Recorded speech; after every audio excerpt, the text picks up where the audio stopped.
The morning sun shone through the tall palace windows as Prince William opened his eyes.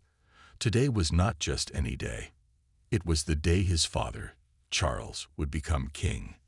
William felt a mix of happy and nervous feelings in his stomach as he turned to look at his wife. Kate was already awake. She smiled at William and reached for his hand. "Big day," she said softly. William nodded. "The biggest. Father has waited so long for this."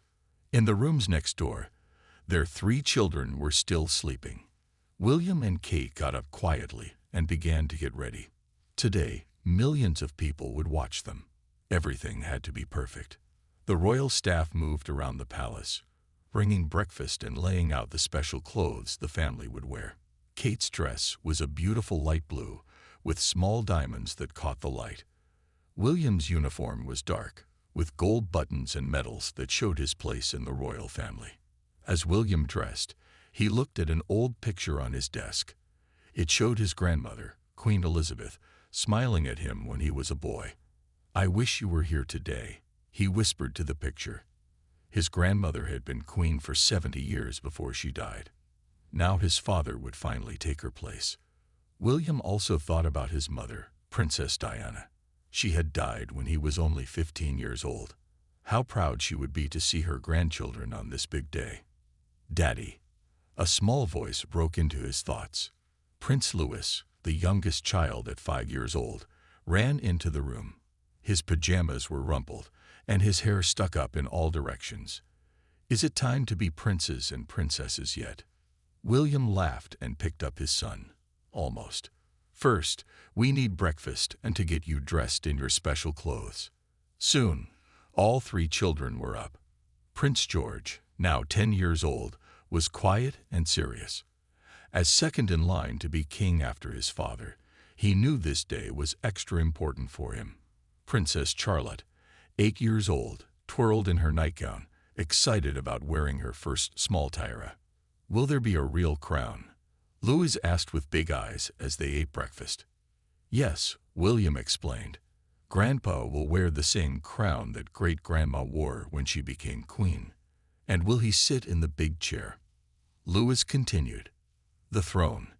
"Yes, he will," Kate said, helping Charlotte with her breakfast. George was reading a small book about coronations. "It says here that every king and queen for almost 1,000 years has been crowned in Westminster Abbey," he told everyone. William nodded, proud of his son's interest in history. "That's right. And today we'll be part of that long story." After breakfast, royal helpers came to dress the children. Louis wiggled as someone tried to fix his small bow tie. Charlotte stood very still as her hair was brushed and styled. George carefully put on his special outfit, checking himself in the mirror. Kate helped Louis practice his bowing. "Remember, when Grandpa walks by in his crown, you bow like this." She showed him how to bend forward slightly. Louis tried to copy her, but almost fell over. Everyone laughed, which helped ease some of the tension in the room. As the morning went on, the palace became busier. People rushed around with flowers, papers, and messages. Phones rang. Guards in red uniforms stood straighter as important visitors began to arrive. William looked out the window at the growing crowds. People had camped overnight on London streets to get good spots to watch the royal family drive by. British flags waved everywhere. "It's time," a royal aide said, knocking on their door. "The cars are ready."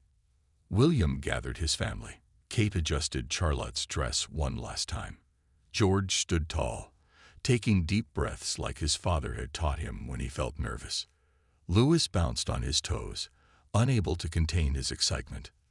"Remember," William said, looking at each of them, "today we become part of history. Let's make Grandpa proud." Together, the family walked down the grand palace hallway toward the main entrance. Outside, the sound of cheering crowds grew louder. The coronation day had begun. The royal family stepped out of the palace doors into the bright morning light. 4 shiny black cars waited for them. Men in dark suits opened the car doors and bowed slightly as the family approached. "We'll take 2 cars," William said. "I'll ride with George. Kate, you go with Charlotte and Louis." George stood taller when he heard this. Riding with just his father made him feel grown up and important. William put his hand on his son's shoulder as they walked to their car. Inside the car, George looked out the window at the growing crowds. "There are so many people," he said quietly. William nodded. "They've come from all over the world to see this day. Some have slept on the streets all night just to get a good spot." As their car pulled away from the palace, people began to cheer and wave flags. Some held up signs that said, "God save King Charles," and "Long live the King." Camera flashes went off everywhere. "Did you feel nervous when you were my age at royal events?" George asked his father. William smiled. "Every time. Even now, I still get butterflies in my stomach. But I learned something from your great-grandmother. She told me to focus on one friendly face in the crowd. Find that one person and smile at them. It helps." George tried this, looking carefully at the people they passed. He found a little boy about his age, waving a small flag. George smiled and waved back. The boy's face lit up with joy. In the second car, Kate was helping Louis with his seatbelt. "Remember what we practiced," she said to both children. "Wave like this." She showed them how to turn their hand side to side, the special royal wave that wouldn't make their arms tired. Charlotte copied her mother perfectly. Louis tried, but his wave was more enthusiastic, making Kate laugh. "Will there be other children there?" Charlotte asked. "Some," Kate said, "but you three will be the most important children there. Everyone will be watching you." Louis pressed his face against the window. "Look, people are throwing flowers." Indeed, some people in the crowd were throwing rose petals onto the road as the royal cars passed. The streets were lined with British flags and decorations in red, white, and blue. As they drove through London, they passed famous places. Big Ben stood tall against the blue sky. The River Thames glittered in the sunlight. Everywhere, people cheered and took pictures with their phones. In their car, William pointed out landmarks to George. "That's where King Henry VI lived," he said, pointing to an old building. "And over there is where Queen Victoria celebrated her Diamond Jubilee." George took it all in, his eyes wide. "And someday will I be in a coronation too?" William was quiet for a moment. "Yes," he finally said. "First me, and then many years from now, you. But that's a long time away. Today is about Grandpa." The cars made their way through the crowded streets. Police officers on motorcycles rode ahead of them, clearing the way. People pushed against barriers, trying to get a glimpse of the royal family. Finally, Westminster Abbey came into view. The huge stone church had stood for over 900 years. Kings and queens had been crowned there since 1066. Today, it was decorated with flowers and flags. Other important cars were arriving too. Prime ministers, presidents, kings and queens from other countries, all dressed in their finest clothes. Women wore bright dresses and fancy hats.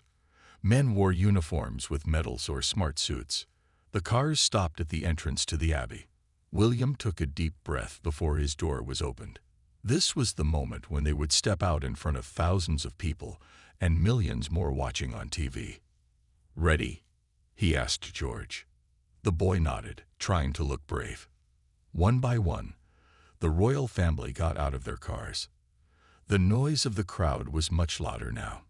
People cheered and called their names. Camera crews from all over the world filmed every move they made. Kate adjusted Charlotte's dress and made sure Louis was standing straight. William straightened his tie and then led his family toward the great doors of Westminster Abbey. Inside those doors, King Charles was waiting. The grand ceremony was about to begin. The great wooden doors of Westminster Abbey opened wide. William, Kate, and their children stepped inside. The noise from the crowds outside faded, replaced by soft music from the church organ. Inside, the abbey looked magical. Flowers were everywhere: white roses, lilies, and blue delphiniums. Sunlight streamed through the tall stained glass windows, creating colorful patterns on the stone floor. Hundreds of candles burned, their flames dancing in the gentle breeze. "Wow," Louis whispered, his eyes wide as he looked up at the high ceiling. A man in a fancy uniform led them down the long aisle. People stood on both sides, watching them walk by. The children recognized some of the faces, cousins, aunts, and uncles from both sides of the family. Other faces belonged to important people they had only seen on TV, presidents, prime ministers, and royalty from other countries. William nodded at people as they walked. Kate smiled, gently guiding Louis, who kept turning his head to look at everything.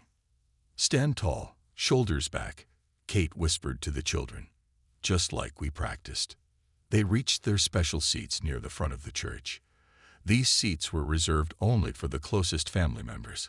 William's stepmother, Queen Camilla, was already seated nearby. The choir's voices grew stronger as the ceremony moved forward.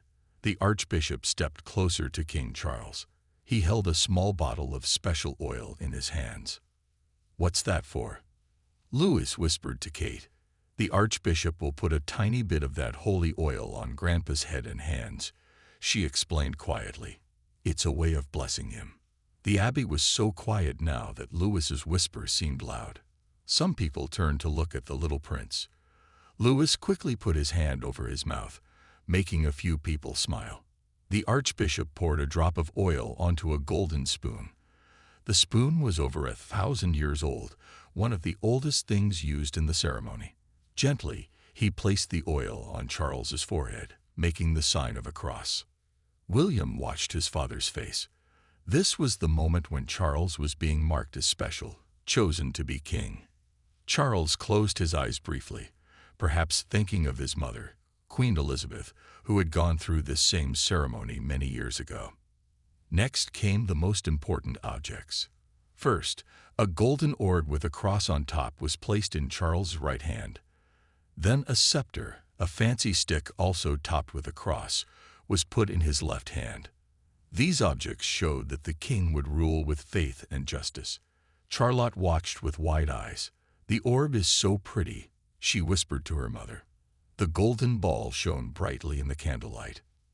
Now came the moment everyone had been waiting for. The Archbishop lifted St. Edward's crown high so everyone could see it.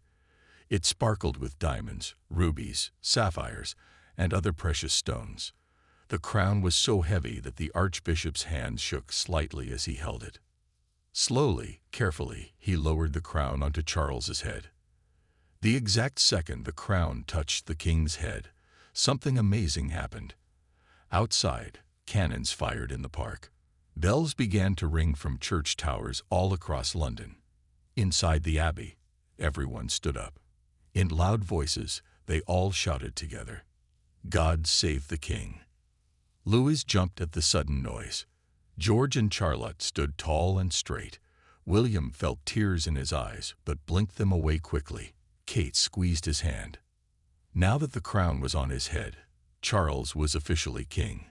This meant that William was now officially the Prince of Wales and next in line for the throne. George moved up too. He was now second in line to be king someday. After the crowning, other members of the royal family came forward to pay their respects to the new king. William was the first. He walked to his father, knelt on one knee, and said special words promising to be loyal. Then he did something that wasn't part of the official ceremony. He leaned forward and kissed his father's cheek. "I'm proud of you, Dad," he whispered. King Charles's eyes shone with emotion. For just a moment, they weren't king and prince. They were father and son. After William returned to his seat, other royal family members came forward. Some wore crowns of their own from other countries. Others wore medals and ribbons showing their importance. The children watched as person after person bowed or curtsied to their grandfather. Louis was getting tired of sitting still for so long. He swung his legs back and forth under his chair. "How much longer?" he whispered to Kate. "Not too much longer now," she promised. The Archbishop said more prayers. The choir sang again. King Charles sat on his throne, looking both happy and serious at the same time. The heavy crown sparkled on his head. George leaned toward his father. "Does the crown hurt?" he asked quietly. William nodded slightly. Your great-grandmother once said it's quite uncomfortable. It weighs almost 5 pounds, as heavy as a bag of sugar. George's eyes widened. He couldn't imagine wearing something so heavy on his head for hours. After more prayers and songs, the ceremony began to come to an end. King Charles stood up from the throne. Carefully, because of the heavy crown, he began to walk back down the aisle. As he passed the row where his family sat, something unexpected happened. Louis gave him a big smile and whispered loudly enough for people nearby to hear. "You did it, Grandpa." People around them tried not to laugh. Even King Charles's serious face broke into a smile for a moment. William put his arm around Louis, giving him a small squeeze. The royal family stood to follow the king out of the abbey. The next part of the day would be even more public. A carriage ride through London streets where thousands of people waited to see their new king. Outside Westminster Abbey, the sun still shone brightly. The royal family stepped out of the dark church into the light.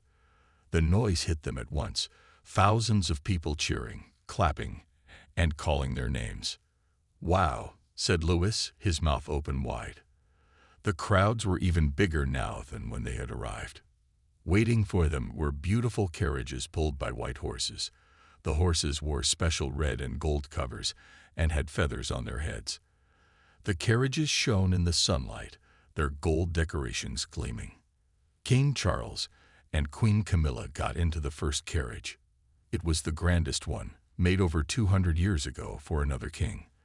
The crown still sat on Charles's head, catching the light as he moved. William, Kate, and their children were to ride in the second carriage. As they walked toward it, people called out to them, "Princess Charlotte, you look beautiful." "Prince George, wave to us." "Louis, over here."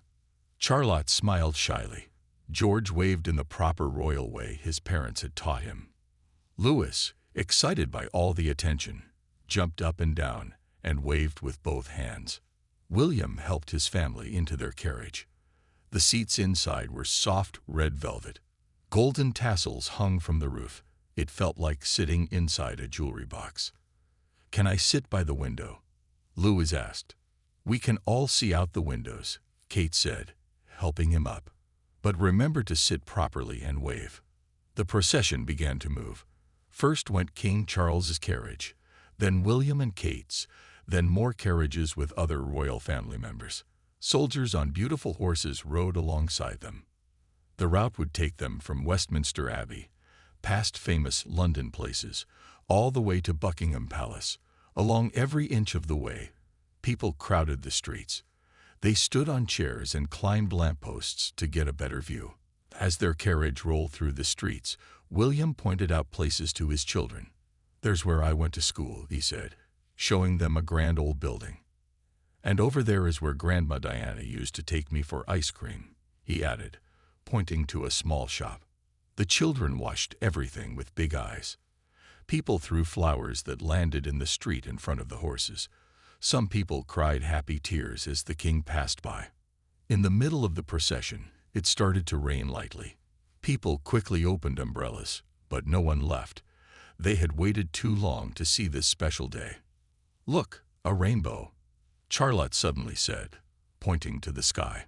Sure enough, a small rainbow had appeared, curving over the procession. People in the crowd pointed and took pictures.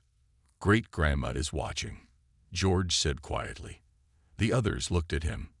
"That's what you told me when we saw a rainbow after she died, Dad," he reminded William. William smiled and put his arm around his son's shoulders. "I think you might be right," he said. The rain stopped as quickly as it had started. The procession continued, the wet streets now shining in the sunlight. As they got closer to Buckingham Palace, the crowds grew even larger. People were packed together, waving flags and taking pictures with their phones. "My hand is tired from waving," Louis complained after a while. "Mine too," admitted Charlotte. "Just a little longer," Kate encouraged them. "We're almost there." Finally, the grand gates of Buckingham Palace came into view. The carriages passed through, leaving the public streets and entering the private palace grounds. The noise of the crowds became more distant.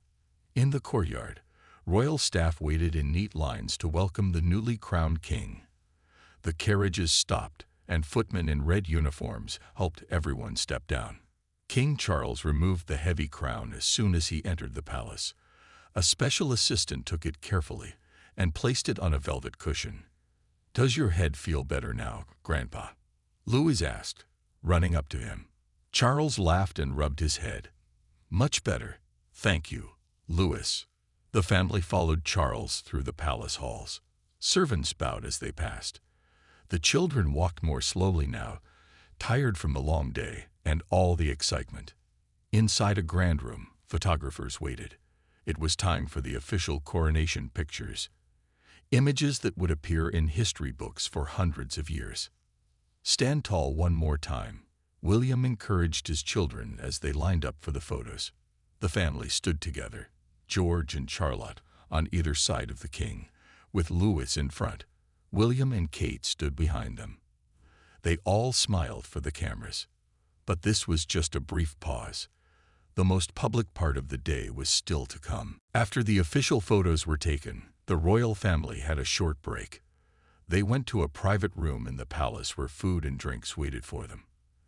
The children sat down happily, glad to rest their feet. "I'm starving," Louis announced, reaching for a small sandwich. Kate smiled at her youngest son. "It's been a long morning. Eat up, everyone.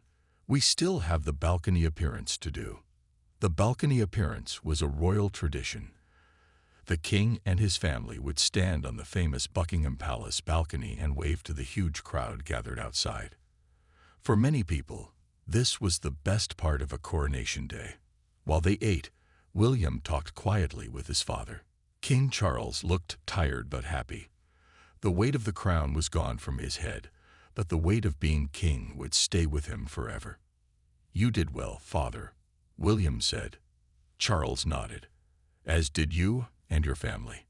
The children were perfect. In another corner of the room, Charlotte was showing her cousin, Princess Beatrice, how she could curtsy. George was talking to his uncle, Prince Harry, who had flown in from America for the ceremony. Louis was busy eating a second sandwich. A palace worker came in and whispered something to King Charles. The king nodded and stood up. "It's time," he announced. "The crowds are waiting." The children quickly finished eating. Royal helpers came to fix their hair and clothes, making sure they looked perfect for their balcony appearance. This would be seen by millions of people around the world on TV. "Remember to stand tall and smile," Kate reminded the children as they walked through the palace halls toward the balcony doors. The sound of the crowd outside grew louder as they got closer. When a staff member opened the tall glass doors, the noise became huge, like the roaring of the ocean. King Charles went first, stepping out onto the balcony. Queen Camilla followed him. The crowd went wild, cheering and waving flags. Next came William and Kate, with their 3 children walking between them. The balcony was not very big, so they stood close together. Below them stretched the mall, the famous road leading to the palace. It was packed with people as far as they could see. Red, white, and blue flags waved everywhere. "There must be 1,000,000 people," George said, his eyes wide. At least William agreed. The family waved to the crowd. King Charles raised his hand in the proper royal way, palms sideways, moving gently from side to side. The others copied him. Louis, who had been good all day, suddenly felt playful. He made a funny face at the crowd. People below laughed and pointed. Kate quickly put her hand on his shoulder, but she was smiling too. Suddenly, the crowd began to chant, "Kiss, kiss, kiss." This was another tradition. The people wanted to see the king give his wife a small kiss on the balcony. Charles smiled and turned to Camilla. He gave her a quick kiss on the cheek. The crowd cheered even louder. Then something special happened. The sound of planes filled the air. Everyone looked up. Flying overhead were jets from the Royal Air Force. They flew in perfect formation, leaving trails of red, white, and blue smoke behind them. the colors of the British flag. "Wow!" all three children said together, their heads tilted back to watch. The planes flew directly over the palace. The timing was perfect. It was as if the sky itself was celebrating the new king. As the planes passed, one last plane flew over. This one left a trail of golden smoke that sparkled in the sunlight. It was a special tribute to King Charles. Louis jumped up and down with excitement. "That's the best part," he shouted over the noise. William laughed and put his arm around Kate's waist. They watched their children's faces, so full of wonder and joy. These were the moments that made all the pressure of royal life worthwhile. The family stayed on the balcony for 10 more minutes, waving to the crowds. People sang "God Save the King" together, the sound rising up to where the royal family stood. Finally, it was time to go back inside. The children took one last look at the amazing scene below them. Then they followed their parents and grandparents back through the glass doors. Inside, Louis let out a big sigh. "That was amazing," he said. "Can we do it again tomorrow?" The adults laughed. Charlotte rolled her eyes at her little brother. George smiled, but he looked thoughtful. One day, he would be the one wearing the crown, standing in the center of the balcony. But the day wasn't over yet. There was still more to come. After the balcony appearance, the royal family went back inside the palace. There would be a big lunch with important guests from around the world. But first, they had a short break to rest.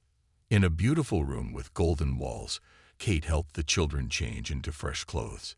George and Louis put on smaller versions of their father's suit. Charlotte changed into a pretty light blue dress that matched her mother's. "My feet hurt," Charlotte said as she sat on a soft chair to put on new shoes. "Mine too," Kate admitted with a smile. Royal days are hard work. In another room, William and King Charles were talking with some of the foreign kings and queens who had come for the coronation. There were royals from Spain, Sweden, Jordan, and many other countries. They all wore fine clothes, and some had crowns or tiaras. Soon, it was time for the special coronation lunch. The family walked to the largest dining room in the palace. The table was so long that Louis's eyes grew wide when he saw it. "Will we need telephones to talk to people at the other end?" he asked, making the adults around him laugh. The table was set with the best gold plates and cups. Some of these dishes were hundreds of years old and only used for the most special occasions. Flowers and candles decorated the center of the table. King Charles sat at the head of the table. William sat on one side of him, and Prince Harry on the other. It was the first time in many months that the brothers had been seated together. People watched them carefully, hoping they would talk and make peace with each other. As the meal began, servants in red and gold uniforms brought in fancy foods. First came soup in golden bowls, then fish caught in Scottish rivers. The main dish was roast beef from the king's own farm. The children had never seen so much food or so many important people in one place. George sat up straight, remembering his royal training. Charlotte talked politely with the queen of a small European country who sat next to her. Louis tried his best to use the right fork for each dish, but sometimes looked to his mother for help. During the meal, King Charles stood up to give a speech. Everyone became quiet and listened. "Today marks not just my coronation," he said, "but a new chapter for our family and our country. I am blessed to have my children and grandchildren with me on this historic day." He looked at William and his family with proud eyes. Then he looked at Harry, who had come without his wife and children. Charles's face showed sadness for just a moment before he continued his speech. "The crown is heavy, but the love of family makes it lighter," he said. When Charles finished speaking, everyone raised their glasses in a toast to the new king. Even the children were allowed small glasses of sparkling apple juice to join in. After the meal, the family moved to another room for coffee and small cakes. The children were getting tired after the long, exciting day. Louis leaned against his father's leg, fighting to keep his eyes open. "Perhaps the young ones need a rest before tonight's events," Queen Camilla suggested kindly. Kate nodded gratefully. "That's a good idea. We still have the evening concert and fireworks." William picked up Louis, who was now almost asleep. "I'll take them upstairs," he said. The family had special rooms at the palace where they stayed when visiting. William carried Louis while Kate walked with George and Charlotte. As they left the grand reception room, many eyes followed them. "They make such a lovely family," one foreign princess said to another. "Britain is lucky to have them." Upstairs in their private rooms, the children quickly changed into comfortable clothes. Louis fell asleep as soon as his head touched the pillow. Charlotte curled up on a window seat with a book, but her eyes kept closing. George sat with his father, asking questions about the day. "Did you feel different when Grandpa became king?" George asked. "Because that made you the Prince of Wales." William thought about this. "Yes," he said finally. "It's like moving up a step on a very tall staircase. One day, far in the future, you'll take that step too." George nodded seriously. Then he asked the question that had been on his mind all day. "Are you scared, Dad, about being king someday?"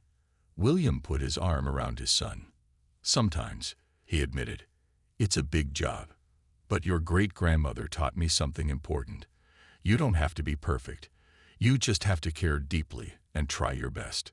Outside the windows, they could see that London was preparing for the evening celebrations. Lights were being turned on. Stages were being set up in parks. The day was far from over. After a short rest, it was time for the evening celebrations. The sun was beginning to set over London. The sky turned pretty shades of pink and orange.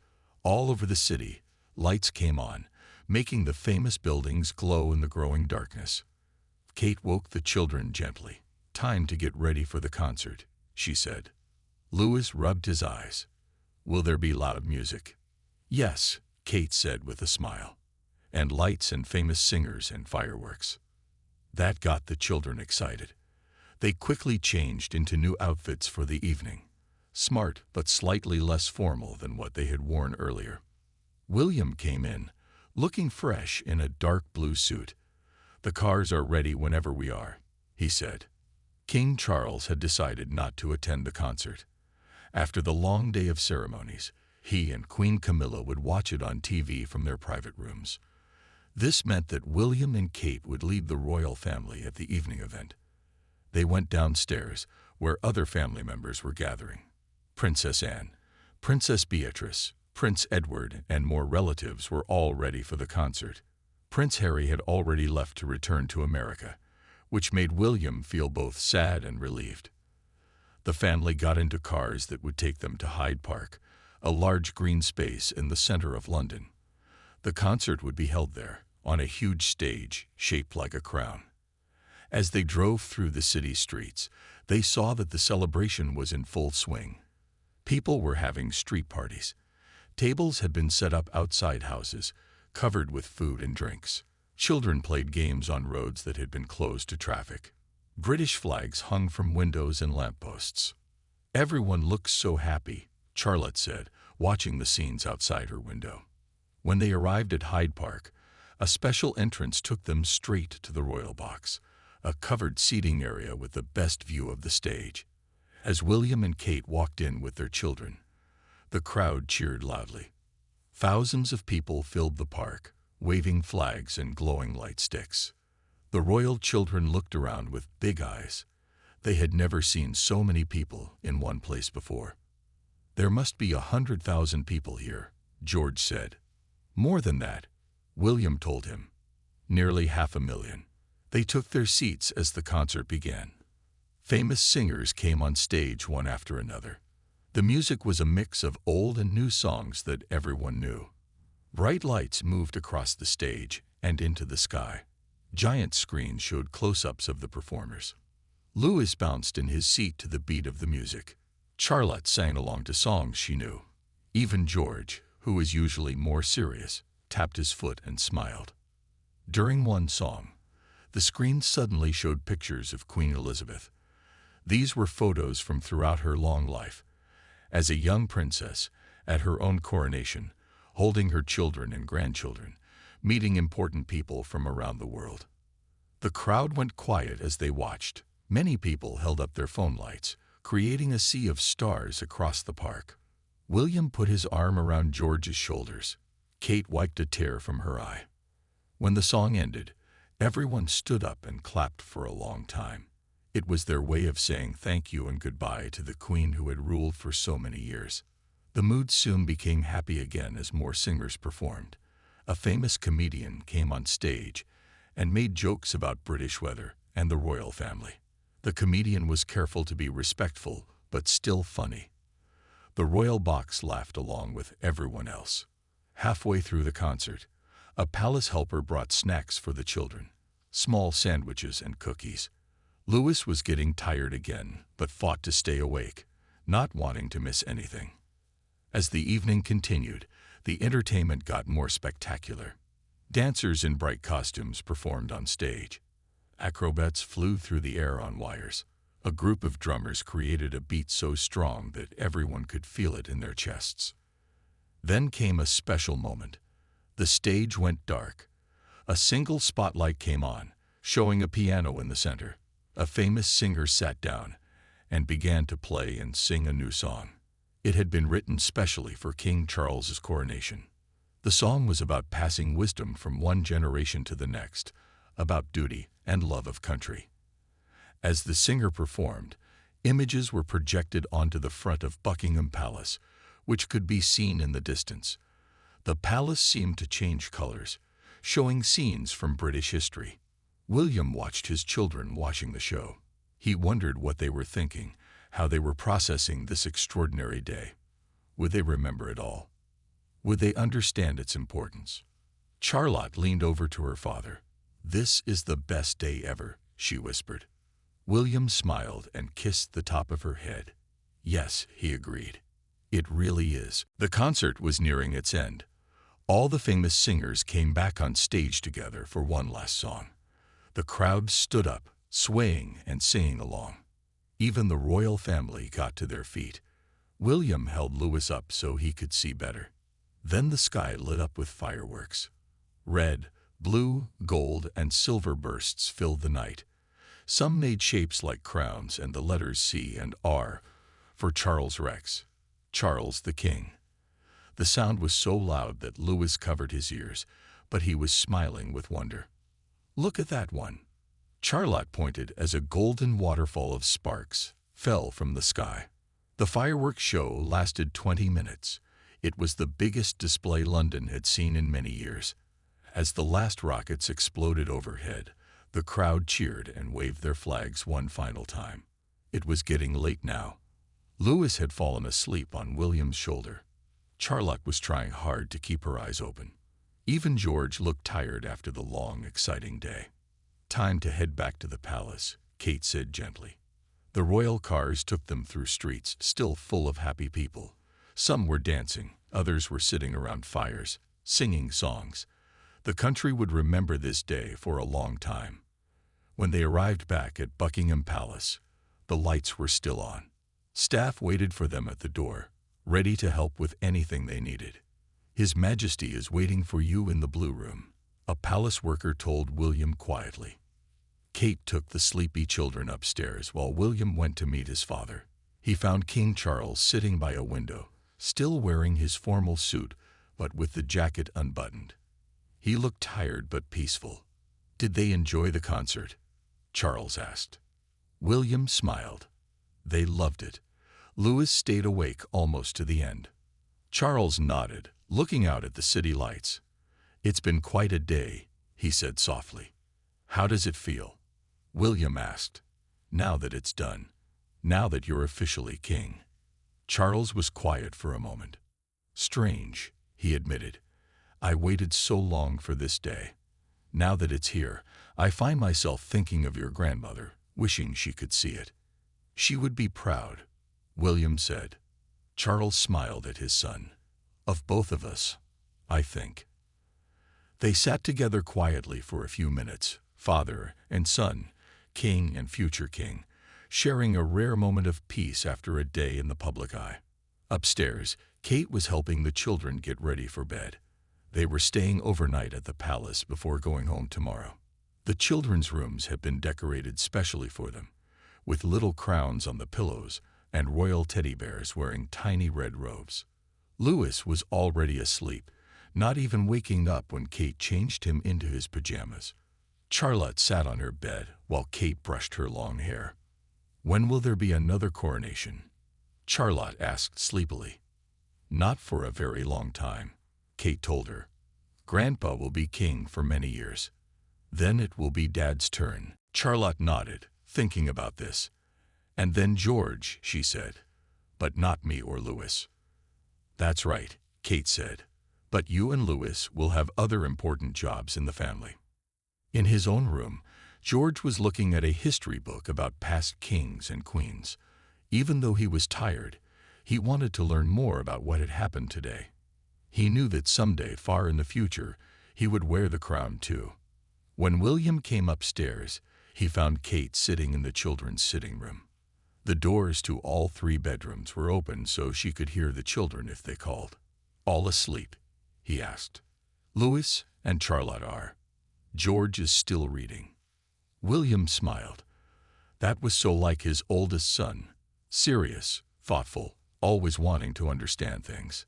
He sat down next to Kate on the small sofa. "What a day," he said, taking her hand. "One for the history books," she agreed. Through the window, they could see the London Eye, the giant wheel by the river. It was lit up in red, white, and blue for the coronation. All across the city, buildings were lit in the same colors. "Do you think they'll remember it?" Kate asked. "The children." "Some parts," William said. "George will remember most of it. Charlotte will remember the music and the crown. Louis," he laughed softly, "Louis will probably just remember that he got to stay up late and eat cake." Kate smiled and rested her head on his shoulder. "They were so good today. All of them." "They were," William agreed.